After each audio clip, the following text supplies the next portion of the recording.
opponents?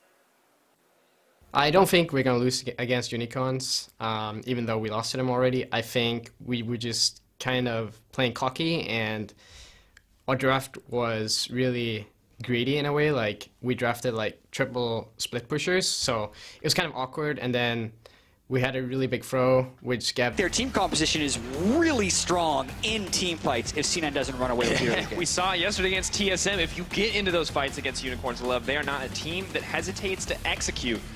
So the question for me is C9 going to put that same priority into the mid lane that we have seen so frequently, and can Exile, a man who has been the subject to so much criticism, a weak point for the Unicorns of Love, you know, stop the bleeding early and just stay calm until they can scale up? And the thing is, here in Europe, there are two ways in which you beat the Unicorns of Love. Number one, you snowball an early game lead and you're just so relentless with your pressure that the Unicorns, they just can't do anything about it. Or you're number two, you pick a composition that outscales them and you just beat them in team fights later on because you know that's what they're trying to do. And right now, what C9 is trying to do is go for the early game lead and play Gold for a control ward, which allows him to have a lot more pressure in the mid lane. So those little things can have some pretty far-reaching consequences. I'm surprised Jensen missed both of those CS. Oh, Ray getting baited in. Yordle fight, but there's a fat man from behind, and that is not what you want to see if you're Ray. In he goes, Ray.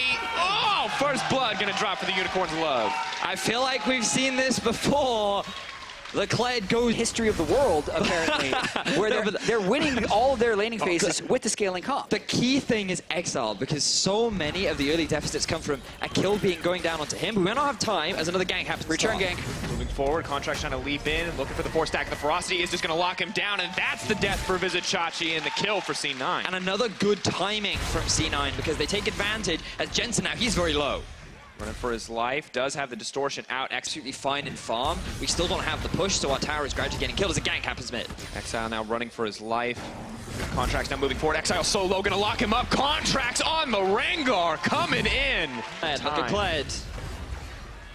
Arrow goes in onto Vizicachi. He's about to turn mini. Perfect timing from Cloud9, but that is the interrupt. In comes the charge onto the backside. Exile in trouble. They're looking to take him down. Exile going to drop. Now Ray is on the front lines running face first into Samix. He's going to get dismounted. Smoothie going to try to back it off, and Unicorns are going to pull away, but that is the kill in the favor of Cloud9. Suddenly, though, Xerxes moving forward. Jensen backing off. Hylissang going in alone, and he's going to pay with his life for that one.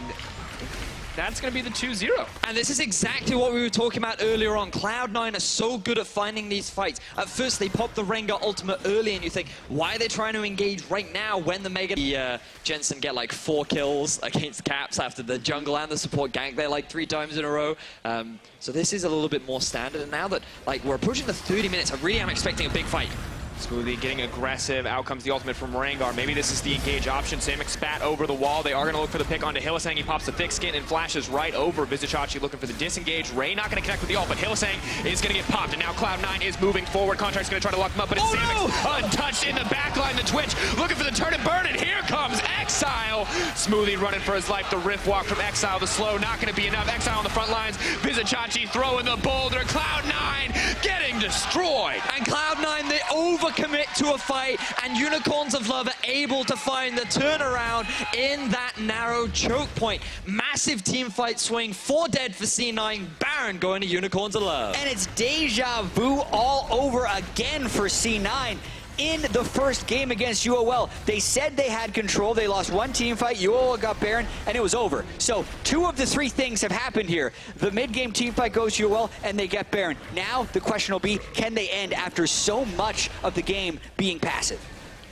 Baron now uncontested and just not enough respect given over. C9. All the games, man, changes figured it head. out. Now it's 2-0, and now they're looking to head at least to another win to start Jensen. One more auto, the flash away to stop the expunge. Exile now has to run for his life. He's exhausted. Ultimate not going to connect. The slow animation. Here comes the collapse.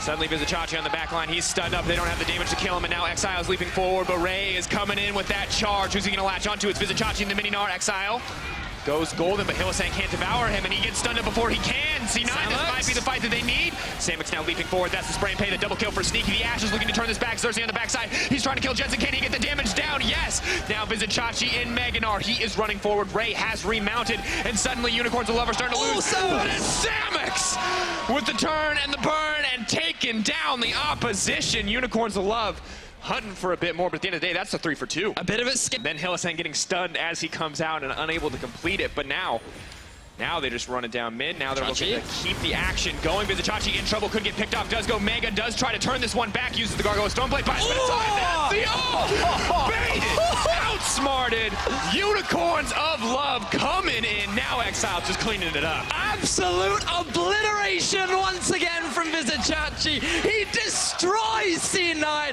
and UOL are looking to take down C9. Oh, and Jensen.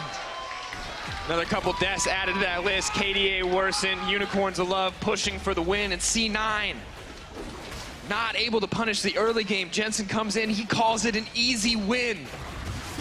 And we thought maybe it's possible. Maybe Xerxes goes down again, Exile goes down again, but it's just so good overall for the Unicorns of Love. Their team fighting down the stretch. Yes, they had the comp for it, but the bait and switch on Gnar right there. Stone plate into Gnar into absolute demolition.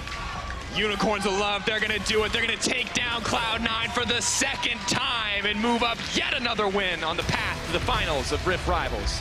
Yeah, 3 wins for Unicorns now. That moves them above all other EU teams. Fnatic can keep pace if they beat TSM in their next game, but this is not what you would have expected after day 1.